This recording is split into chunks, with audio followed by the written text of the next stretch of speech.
आखिरकार वैज्ञानिकों को मिल ही गया परशुराम जी का फरसा। इस मंदिर में दफन है वो शक्तिशाली फरसा जिसे आज तक कोई भी जमीन से बाहर नहीं निकाल पाया। जब धर्म डगमगाने लगता है, अधर्म अपनी सीमाएं तोड़ देता है, तब जन्म होता है एक ऐसी शक्ति का जो संतुलन वापस लाती है। वो शक्ति, वो अस्त्र था परशुराम जी का फरसा। ये कोई साधारण हथियार नहीं था, ये था क्रोध में तपे हुए तपस्या का परिणाम। इस फरसे को खुद भगवान शिव ने परशुराम जी को प्रदान किया था, जिसमें विनाश और न्याय की दिव्य ऊर्जा भरी हुई थी।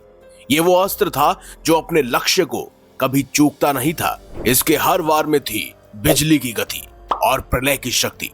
बट डू यू नो, ये फरसा आज भी इस धरती पर मौजूद है, वो भी सही सलामत। दावा किया जाता है कि भारत की एक पहाड़ी पर एक खास मंदिर है जहां परशुराम जी का फरसा जमीन के अंदर गड़ा हुआ है और जिसे खुद परशुराम जी ने ही गाड़ा था। क्यों हो गए ना शौक? But it's true.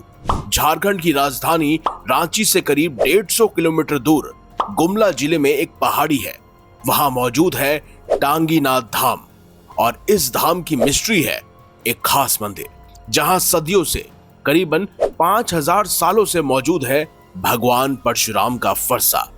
अब इस फरसे की और भी ज्यादा मिस्टीरियस बात है कि सदियों से खुले आसमान के नीचे होने के बावजूद आज तक इसमें कोई भी जंग नहीं लगा। ठीक वैसे ही जैसे कुतुब मीनार का अशोक पिलर है। स्थानीय लोगों का मानना है कि जो भी व्यक्ति इस फरसे से छेड़छाड़ करने की या इसे उखाड़ने की कोशिश करता है तो उसे गंभीर परिणाम भुगतने पड़ते हैं, जैसे घर के परिजनों की अकाल मृत्यु, व्यक्ति का पागल हो जाना, क्योंकि एक बार पहले भी ऐसा हो चुका है। कहते हैं एक बार लोहार जनजाति के कुछ लोगों ने इस फरसे को जमीन से उखाड़ कर ले जाने की कोशिश की, लेकिन कोई भी यह फरसा नहीं उखाड़ पाया। और इस घटना के तुरंत बाद ही आसपास के रहने वाले लोहार जनजाति के लोगों की एक एक कर मृत्यु होने लगी, जिसके बाद वो इलाका ही छोड़कर चले गए। और इस वजह से आज भी लोहार जनजाति के लोग इस मंदिर के आसपास के गांव में रहने से भी घबराते हैं। त्रिशूल है, परशुराम का त्रिशूल, उसको लोहार लोग काट दिया, तो लोहार लोग काट दिया, टुकड़ा टुकड़ा कर दिया, तो लोहार जाति निर्वंश कर दिया, भगवान खत्म कर दिया, मुरा दिया। आज तक भी लोहार जाति को यहाँ अपना सीमाना भर वास नहीं करने दे रहा है अभी तक। लेकिन अब सवाल है कि अगर ये परशुराम जी का फरसा है तो उन्होंने इसी जगह में इस फरसे को क्यों गाड़ा? Let me tell you. भगवान परशुराम की टांगीनाथ धाम आने और वहां अपना फरसा जमीन में गाड़ने के पीछे एक दिलचस्प कहानी मौजूद है। कहा जाता है कि त्रेता युग में जनकपुर में माता सीता के स्वयंवर के दौरान जब भगवान राम ने शिव जी का पिनाक धनुष तोड़ा तो उसकी भयंकर ध्वनि सुनकर परशुराम जी गुस्से में जनकपुर पहुंच गए और उन्होंने भगवान राम और लक्ष्मण को बिना पहचाने ही खूब बुरा भला कहा।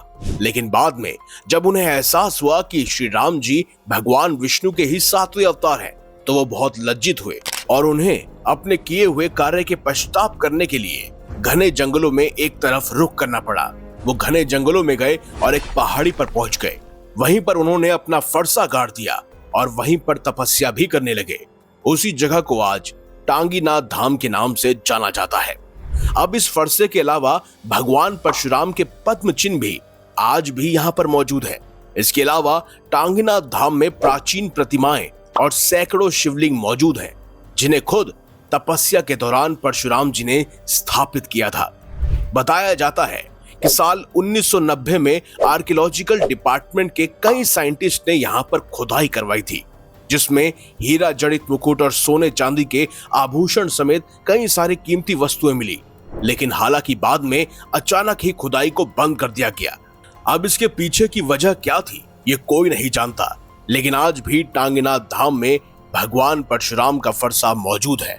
और ये हम नहीं बल्कि ASI की टीम कहती है, जिनके अनुसार ये फरसा 5000 साल से भी अधिक पुराना है। लेकिन इस फरसे की कहानी सिर्फ यहीं खत्म नहीं होती। वेद पुराण ग्रंथ उठाकर देखे जाएं तो परशुराम जी आज भी एक चिरंजीवी के रूप में इस धरती पर मौजूद हैं और हिमालय के दुरुस्त छुपे हुए पहाड़ों में तपस्या में लीन है। लेकिन कहते हैं कलयुग के अंत में स्वयं भगवान परशुराम इस फरसे को लेने वापस जरूर आएंगे, क्योंकि तब होगा भगवान विष्णु के 10वें और आखिरी अवतार यानी कल की अवतार का जन्म, जिन्हें खुद युद्ध शिक्षा देंगे परशुराम जी। ऐसे में उन्हें जरूरत पड़ेगी अपने सबसे शक्तिशाली अस्त्र फरसे की, क्योंकि जब जब इससे प्रहार होता है तो समय भी कुछ पल के लिए थम सा जाता है। पुरानी कथाओं में भी वर्णित है कि खुद परशुराम जी ने 21 बार इसी फरसे से क्षत्रियों का विनाश किया था। जब परशुराम का क्रोध और फरसे की धार एक हो जाते हैं तो देवता भी उस प्रलय को देखकर चिंतित हो उठते हैं और कलयुग का अंत तो सबसे बड़े राक्षस कली पुरुष से जुड़ा है। तो जब धर्म संकट आएगा, टांगीनाथ धाम में गड़ा वो फरसा फिर उठेगा और गूंजेगी एक ही आवाज, धर्म की रक्षा के लिए परशुराम लौट आए। तो दोस्तों, क्या आप भी कलयुग के इस दौर में परशुराम जी के इस शक्तिशाली फरसे को देखने के इच्छुक हैं? तो कमेंट बॉक्स में जरूर बताना, साथ ही जय जय परशुराम जरूर लिखिएगा। अगर आपको ये वीडियो अच्छी लगी है तो इस वीडियो को लाइक कीजिए, हमारे चैनल को सब्सक्राइब कीजिए और इसे ज्यादा से ज्यादा शेयर भी कीजिए। तो मिलेंगे अगली बार एक नई खास वीडियो के साथ। तब तक देखते रहिए संपूर्ण ज्ञान का केंद्र बिंदु मिस्टीरियस हिंदू। त्रिशूल है परशुराम का त्रिशूल, उसको लोहार लोग काट दिया, तो लोहार लोग काट दिया, टुकड़ा टुकड़ा कर दिया, तो लोहार जाति निर्वंश कर दिया, भगवान खत्म कर दिया, मुरा दिया।